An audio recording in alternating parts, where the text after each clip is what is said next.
اکبر اللہ اکبر. اس لیے کہہ رہا ہوں کہ لوگ کہیں کھڑے ہو کر پیشاب کرنا شروع نہ کر دیں. اس پر میں تفصیلی بیان بعد میں ریکارڈ کرواؤں گا, پہلے بتا دوں.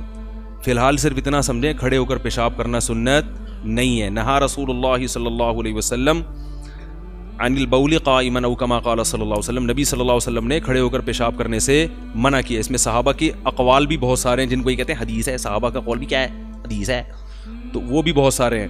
رہا یہ کہ صحیح بخاری میں نبی نے کھڑے ہو کر پیشاب فرمایا ہے, تو جب جس کام سے نبی نے منع کیا ہو, پوری زندگی کبھی نہ کیا ہو, اگر ایک دفعہ کیا ہے تو وہ کیا ہے, کسی عذر کی بیس پہ کیا ہے. جو عمل ہمیشہ کرتے آ رہے ہیں وہ سنت ہوگا, یا جو ایک دفعہ زندگی میں کیا وہ سنت ہے؟ تو احیاناً تو رسول اللہ صلی اللہ علیہ وسلم نے ظہر میں جہری قرات بھی کی امت کی تعلیم کے لیے ایک دفعہ, تاکہ پتہ چلے میں کیا پڑھ رہا ہوں. لیکن جہرن قرات کا کوئی بھی قائل نہیں ہے, کیونکہ عام معمول نہیں تھا. تو اگر نبی نے ایک دفعہ کھڑے ہو کر پیشاب کیا تو ہمیں اس بارے میں ملتا نہیں ہے کہ کیوں کیا. اس لیے بعض فقہا کہتے ہیں کہ آپ کے جوڑوں میں تکلیف تھی, بعض کہتے ہیں کچھ اور مسئلہ تھا, وغیرہ وغیرہ. تو سنت نہیں ہے. اس کے بارے میں صحابہ کے آثار ہیں, ممانعات ہے اس بارے میں.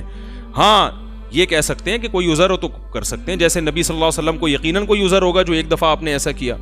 تو ہم بھی یہ کہتے ہیں بھائی اگر بیٹھنے کی جگہ ہی نہیں ہے تو کیا کرے گا آدمی. تو ظاہر ہے پھر تو اب آپ یو ایس اے میں جائیں یا ادھر ممالک میں جائیں تو وہاں بیٹھنے کی جگہ ہی نہیں ہوتی. تو جب جگہ ہی نہیں ہے تو پھر کیا کرے گا؟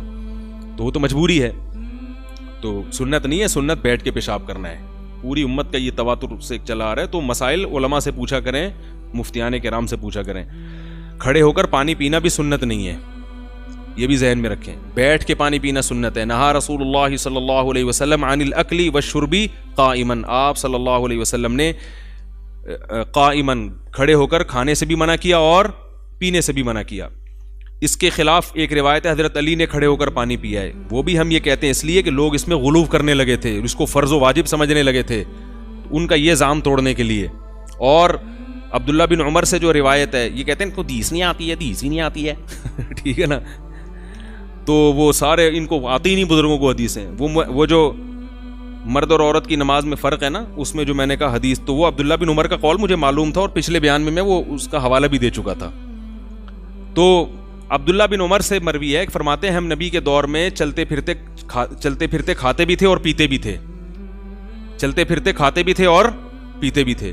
تو یہ دونوں حدیثوں میں ٹکراؤ ہو رہا ہے. تو ہم یہ کہتے ہیں ایک طرف نبی کے قول ہے کہ نہیں ہے, ممانعت ہے, دوسری طرف یہ کہہ رہے ہیں یہ کرتے تھے. تو دونوں میں تطبیق کیسے ہوگی کہ نبی کا قول بھی اپنے حال پہ برقرار رہے اور عبداللہ بن عمر کے قول کی بھی تعویل. تو کچھ چیزیں ایسی ہوتی ہیں جو انسان چلتے پھرتے کھا سکتا ہے. جیسے آپ نے جیب میں کھجوریں ڈال دی, اب آپ چلتے ہوئے جا رہے ہو تو وہ کھا سکتے ہو آپ. باقاعدہ جو پراپر کھانا جسے کہتے ہیں وہ کھڑے ہو کر کھانا خلاف بولو نا یار سنت ہے. جو باقاعدہ پراپر انسان کھاتا ہے, بریانی کھا رہا ہے, کھانا کھا رہا ہے جو تمیز سے, وہ بیٹھ کے کھاؤ, انسانوں کی طرح کھاؤ. اور ایک چیز ہوتی ہے جیسے چلغوزے ہیں جیب میں, مونگ پھلی ہے جیب میں, سفر میں آدمی جا رہا ہے تو اب وہ بیٹھے گا تو سفر کیسے کرے گا, یا وہ تو رک جائے گا.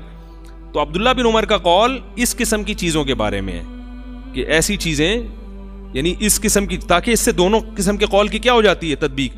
ورنہ نبی کا یہ قول کہ نبی نے منع کیا, اس کا پھر کوئی مطلب بنتا ہی نہیں ہے, کیونکہ اس میں تو تعویل ہو نہیں سکتی نا.